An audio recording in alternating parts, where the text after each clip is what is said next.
Check this thing out. This is my 2000 YZ250 two-stroke. Had this thing for sale for quite a few years, and we finally have a buyer. So I was gonna ride this thing one more time for an episode of I Ride Anything, but I don't think we're gonna get to that. It's okay, we got to do 2 rides in this thing for a video, and she's going off to a beloved home. What? Dude, she's gone. I'm gonna miss her. No, you won't. I know I won't. We got the Harley today. This thing is so clean. Look at that cherry red. So nice. You can see my reflection in there. Thing's sick. Got the hand guards. Look at that. You got Dunlop DO4s or DO2, DO4, DO1, I don't remember. One of the DOs in the front. And we got a Michelin Commander in the back. You gotta have a Michelin Commander on the Harley. Longest lasting tire in the market.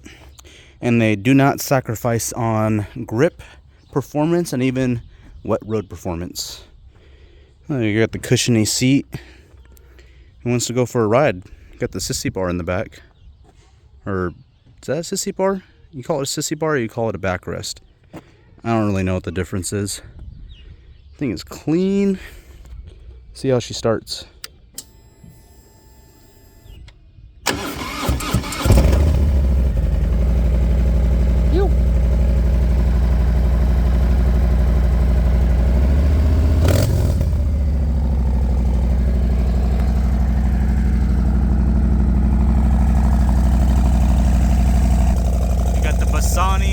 Exhaust.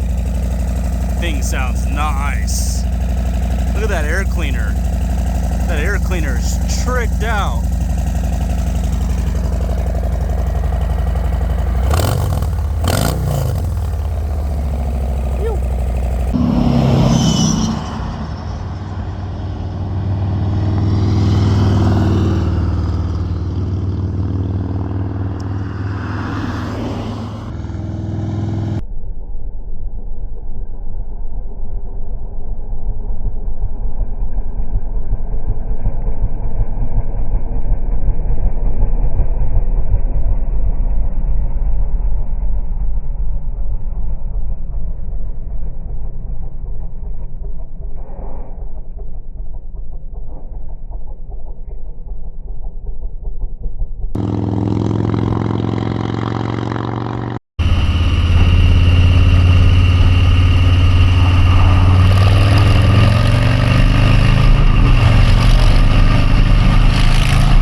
Okay, so finally get to have my own mother on an episode of I Ride Anything, featuring your second street bike.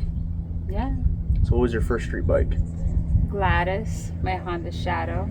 The black Phantom, one? yes. All right. So what's the story? How'd you get into riding? I grew up with it. My dad rode and my brothers rode, and Grandma would not let me ride, so I was always a passenger. So when I met George had motorcycles, and he got tired of taking me for a ride. Every chance I asked, could we go for a ride? He told me to get my license. And I got my license. And the reason I got my license is because after my mom passed away, it was one of those where she literally died with the I'm gonna, and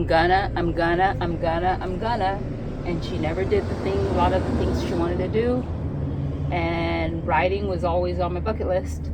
So going to Europe was my bucket list, but it's tangible to be able to get a bike, and been enjoying it ever since I got my license. So how long have you been riding so far? I don't know, when was the class I took with you? I don't remember. It's been years. Either way, took my first motorcycle behind the wheel class with you. Mm-hmm. And I barely passed it. It's only because the teacher made me really, really nervous. And I'm fine when nobody was looking at me, but he made me nervous. Passed it, practiced driving around the neighborhood once I got my bike. And it's been, what, maybe 5 years I've been riding? All right. Or so. So, what year is that Harley? 2018. And what kind of Harley is it? Heritage Softail Classic 114. Okay, so technically, where it is in the street, it's a bigger bike than the Goldwing engine-wise. Yes, it is. How many cc's? Because the Goldwing's 1,800 cc's. Mine's 1858. Oh, okay. So I have the biggest and the newest bike in the house. So you Except have... for your dirt bike. Your dirt bike's newer than my bike. Yeah. But power, cc's-wise, I have the biggest all the other bike. Harleys, yours is the most powerful? Yes. All right. So what do you like and dislike about your own bike? I dislike that it takes super gasoline. Mm-hmm. Hate that. And I dislike it doesn't get as good of mileage as my Shadow. Mm-hmm. But I love that it's heavier. I actually can handle that bike a lot better than I could my Shadow. Mm-hmm. I'm surprised. And it's just way more comfortable. And I love that I can flat foot it. And the stronger I get, the more comfortable I feel on my bike. So I get asked by a lot of women that want to get into street riding, like, what's the best bike to go with? Should I get a sport bike and this and that? And I always try to steer them towards cruiser. How tall are you, if you don't mind me asking? I'm 5'3", maybe 5'2". So a lot of them are taller than you and think that they can't flat foot those big cruisers. So what's your input to them on you riding that bike with as tall as you are? First of all, when I bought my bike, I had a really horrible seat set up for me that I did not like that came on my bike. And I had to change the seat.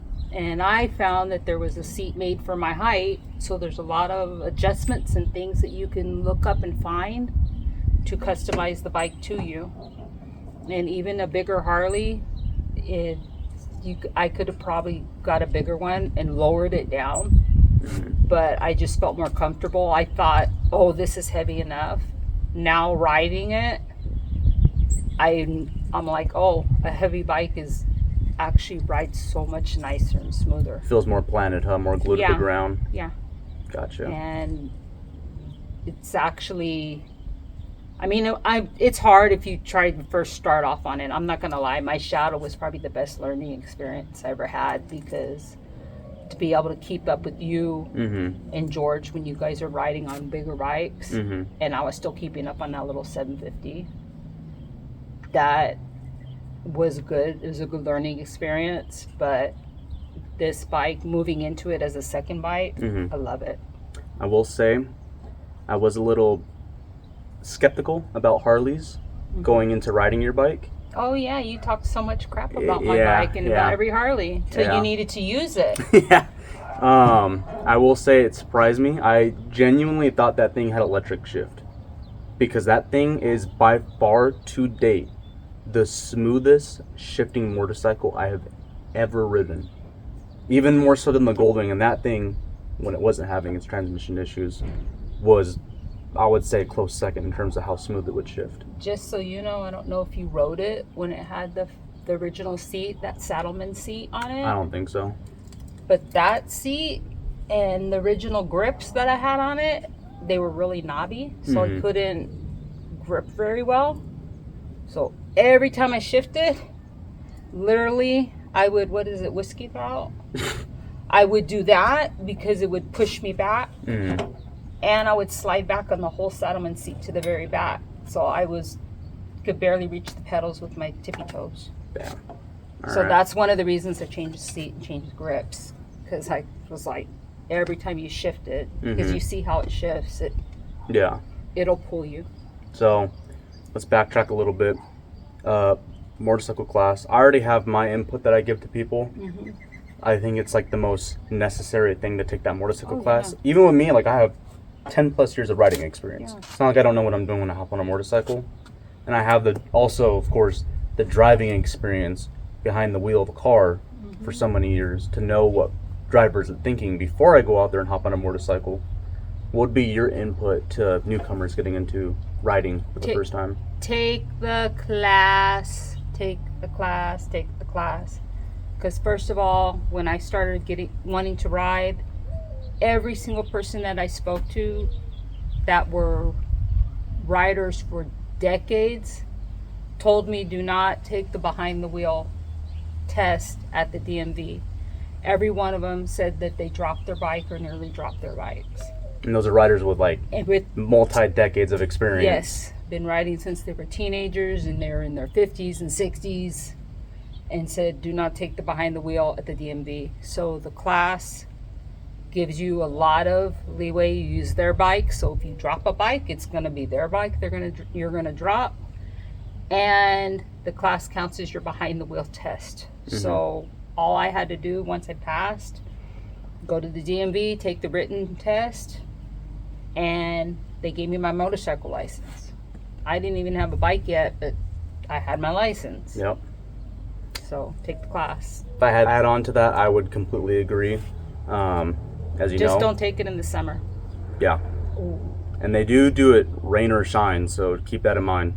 Yes. But if I had to give any input, I would agree with you on that. I would say it is like just the most important thing you can do as a newcomer getting into the sport. Take the class. Like I said, I have over 10 years of riding experience. So it's not like I don't know what I'm doing when I hop on a street bike. I can hop on any street bike and ride it. But even I learned something new with that class, and it only benefited my riding. Yeah, So it was a good class. It was just hot. We took it in the wrong time of the year. So. All right, well, thank you a million, Mom, for letting me ride your bike. No problem. Thank you for bringing me home safely. Always. On my bike. I'm not Eli. Love you, Eli, but I'm not you. Yeah. We know you. You'd probably pop a wheelie with her in the back. Probably scrape some peg with her in the back. And you did scrape my pegs? It was not on purpose. Yes, but you did. I know. Bullshit. Anyways. All right. Thank you, Mom. You're welcome. Love you. Love you too. All right. Bye, chicken.